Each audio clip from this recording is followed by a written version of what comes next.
Hello, it's Yowie the Skunk. It's time for another video. All right, Yowie, let's get the show started. Hello.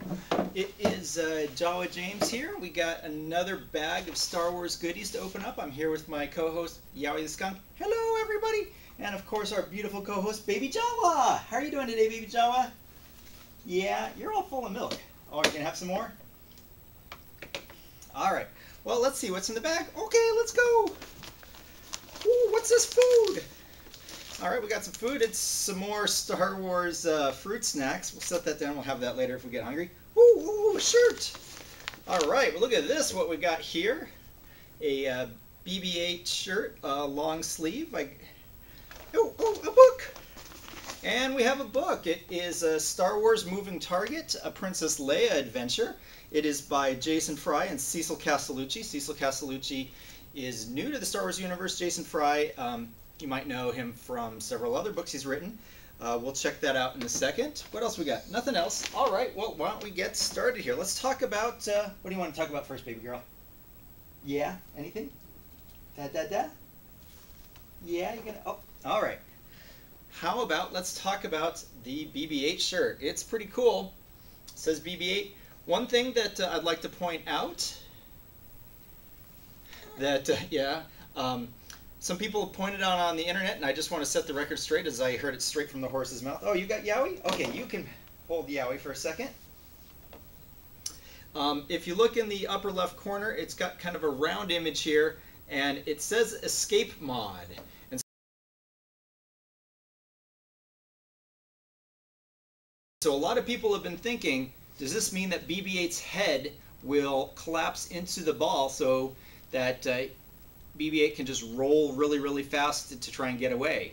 As I was at Salt Lake Comic-Con a couple weekends ago, and I heard from a reliable source there that it is not supposed to say Escape Mod at all. It's supposed to say Bottom View. The circle below says Top View, and somehow that got changed and it made it through the approval process without anyone noticing. All right, moving on. Yes. Is it time for a fruit snack? Yeah, you want one? You want a Millennium Falcon? All right, we'll see what happens with that. I've never given her one before. This may be a good idea or a bad idea. Yeah?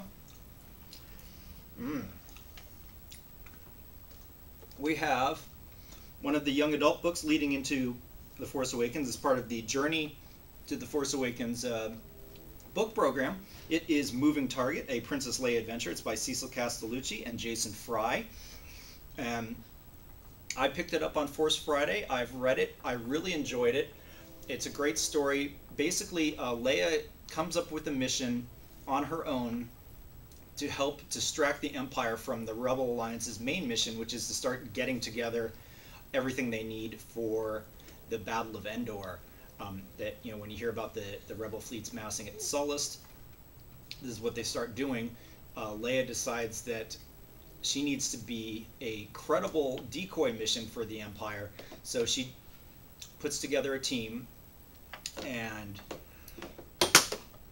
goes out. Hello. Goes out and gets some planets to try and recruit some worlds to the Rebel Alliance so that the Empire will chase her down rather than following where the rest of the rebels are. In it, she comes across some themes of being herself versus being a vital part of the Rebel Alliance. And, you know, yeah? And, you know, what does that mean for her as a person, especially with her relationship with Han, who is frozen in carbonite. This book takes place in between Empire Strikes Back and Return of the Jedi. And so she is kind of dealing with her love for Han versus her duty to the Rebel Alliance and what it means for the Rebel Alliance when she is so valuable to it that people are willing to lay their lives down just so that she can survive. And so that really kind of hits her hard, and she's off on this mission. There's also some cool new characters that are introduced in the book.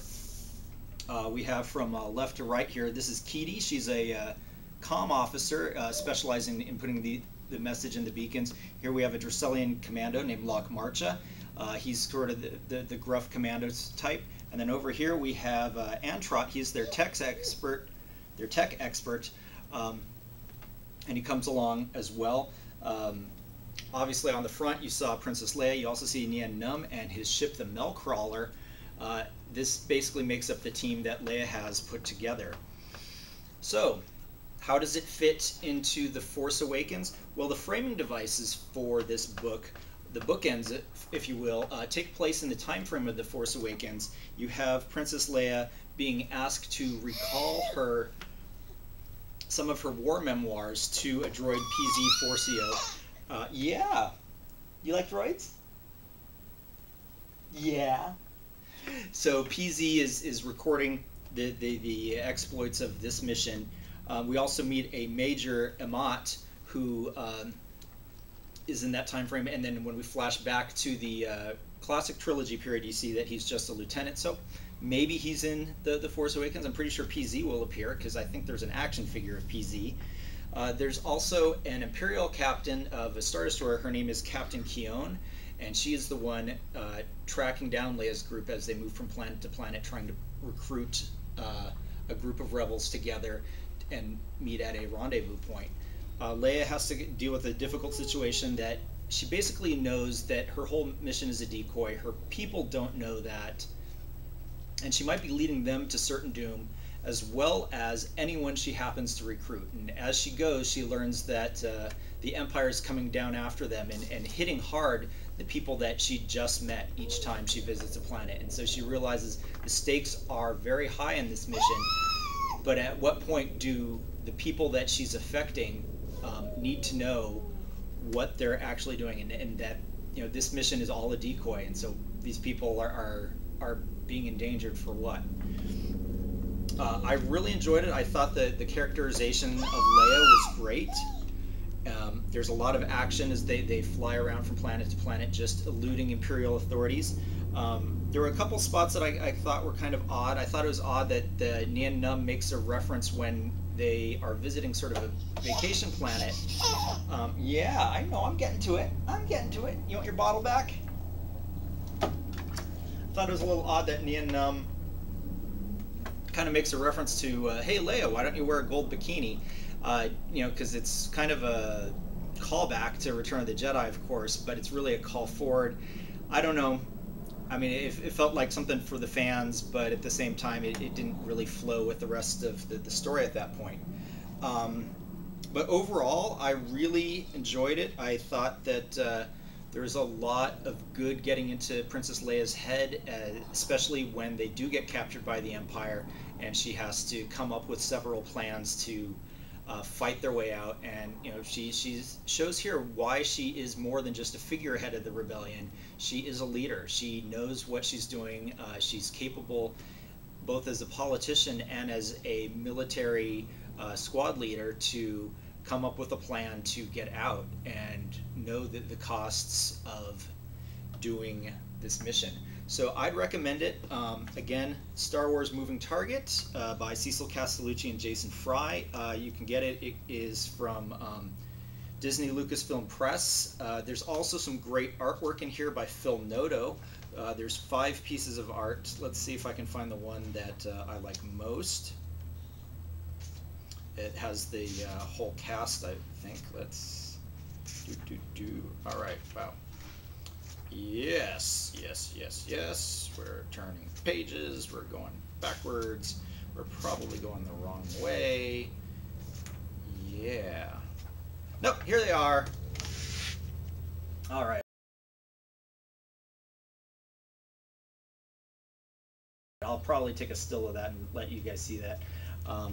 Anyway, check it out. It is one of the 3 young adult books, or middle grade books, that came out for Journey of the Force Awakens. There's also a Luke book and a Han book. And that's it for now. I went to Salt Lake Comic-Con, had a great time there. There was a lot of Star Wars programming, fan panels and creator panels. Anthony Daniels was there doing his usual talking to the fans. D. Bradley Baker, who voices the clones on the Clone Wars and on upcoming Rebels, was there. Pablo Hidalgo from the Lucasfilm Story Group was there. There were some great panels with a lot of Star Wars authors. This is probably the event that I've seen the most Star Wars authors at in a long time. We had Timothy Zahn, Michael Stackpole, Bob Salvatore, Terry Brooks, Dave Farland or Dave Wolverton, and Kevin Hearn. So there's one panel with most of those authors where they talked about just being Star Wars authors and what it has meant to them and how they got into it. There was a special panel that was a spotlight on why we killed Chewie. When Chewbacca was killed at the beginning of the New Jedi Order in Vector Prime, that panel had Mike Stackpole, who had been on the story group forming the New Jedi Order, and then Bob Salvatore, who was the author who got picked to actually kill Chewbacca. Big Shiny Robot has the audio from that panel. Definitely it's worth a listen if you want to see how the books are made and how that decision was made. Other great panels, there was one on how West End games shaped Star Wars, and we had some authors on that as well as some gamers, and it all came together just kind of looking at the influences of that classic West End games D6 role-playing game system. What else was there? You weren't there. Why am I talking to you? Yeah! I was on a couple panels. The breakdown of the Force Awakens trailer, we managed to get through just the first and second trailers in about 45 minutes. It was a lot of fun kind of going frame by frame, who these people are, what we might expect of them. We also had a panel on the Journey to the Force Awakens book and comic series, getting us ready. So we talked about the different books. There's a big consensus that Lost Stars is the sort of sleeper hit of that set. So definitely go check out Lost Stars by Claudia Gray. What else? I was on with Pablo and Amber Dahl and Brian Young, a panel on Star Wars comics, looking both at the Marvel era and then the Dark Horse era, and then looking back now at the new Marvel run. It was a lot of fun kind of reminiscing about Jackson and Dark Times and Star Wars Republic, Knights of the Old Republic. Lots of good comics out there. There's a great panel, Women in Star Wars, that we had Rebecca Frost, Amber Dahl, Brooke Hain, and Liz DeHoff, as well as Tim Zahn were on it, talking about just the roles of women in the Star Wars universe, and what characters bring and help define as femininity and gender balance and gender roles, and just looking at different stereotypes and then looking at how different characters break those. So that was a lot of fun. And the last day I was on a panel about kind of what we know about Rogue One, which of course isn't that much, but it was a lot of fun. Also, I saw Alan Tudyk. He was in the green room, and I went in there to kind of take a nap, and I was about to lie on the couch, and then I ended up talking to somebody, and then Alan Tudyk, who's going to be in Rogue One as a motion capture character, came in. He wasn't even scheduled to be at the con. He was supposed to Skype in, but I guess they didn't need him on the set for Rogue One. Yeah! And so, yeah, I saw him. I don't have a picture, though, because I don't think that's cool to take pictures in the green room, since we're all there to relax and get away from the... yeah, the regular people. Yeah, you're getting stuff all over your face. Yeah. You want another fruit snack? I don't even know what you did with the other one. All right, here's a green one. What else happened at Salt Lake Comic Con? There was a lot going on. The main star that was there was Chris Evans. He came with several of his Captain America cast members. Haley Atwell was there, Sebastian Stan, Anthony Mackie. That was a good time. Salt Lake Comic Con is really cool because it's a fan run con. It's really, really big, like San Diego Comic Con or New York Comic Con, but it doesn't feel like it's super big when it comes to the programming. Like, there's a lot more fan run programs, which means that we're talking more about what fans want to see, about stuff that's already happened, things that people are excited about, and less about stuff that the studios and publishers want to hype out that's coming up next. So, while San Diego and New York are a little bit more about that the industry pushing stuff on you, Salt Lake is, like Dragon Con, where you get to just get a whole bunch of fans together to talk about something that you think is cool, and it may have been in the past, or in the present, or upcoming, but it's a lot of fun. So, add it to your calendar if you're on the con track.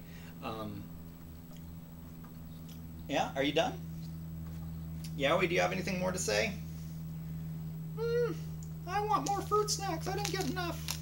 All right. Well, while Yowie has some fruit snacks, Baby Jawa will have more milk, and I will see you guys next time. May the force be with you.